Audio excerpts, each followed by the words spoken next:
मूर्ख साधु और ठग। एक बार की बात है, किसी गांव में एक साधु बाबा रहा करते थे। पूरे गांव में वह अकेले साधु थे जिन्हें पूरे गांव से कुछ न कुछ दान में मिलता रहता था।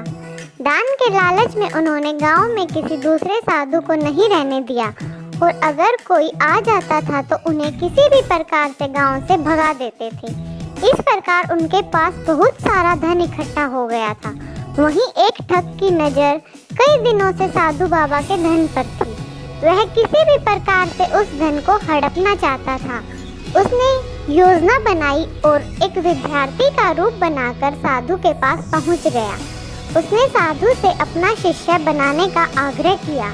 पहले तो साधु ने मना किया, लेकिन फिर थोड़ी देर बाद मान गई और ठग को अपना शिष्य बना लिया। ठग साधु के साथ ही मंदिर में रहने लगा और साधु की सेवा के साथ साथ मंदिर की देखभाल भी करने लगा।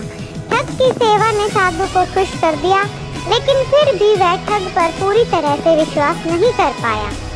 एक दिन साधु को किसी दूसरे गांव से निमंत्रण आया और वह शिष्य के साथ जाने के लिए तैयार हो गया। साधु ने अपने धन को भी अपनी पोटली में बांध लिया। रास्ते में उन्हें एक नदी मिली। साधु ने सोचा कि क्यों न गांव में प्रवेश करने के पहले नदी में स्नान कर लिया जाए। साधु ने अपने धन को एक कंबल में छुपा कर रख दिया और ठग से उसकी देखभाल करने का बोलकर नदी की ओर चले गए। ठग की खुशी का ठिकाना नहीं रहा। उसे जिस मौके की तलाश थी वो मिल गया।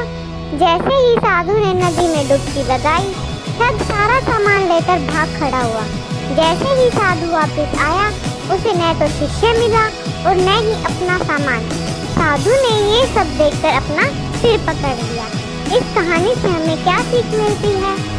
हमें इस कहानी से यह सीख मिलती है कि कभी भी लालच नहीं करना चाहिए और न ही किसी की चिकनी चुपड़ी बातों पर विश्वास करना चाहिए। धन्यवाद।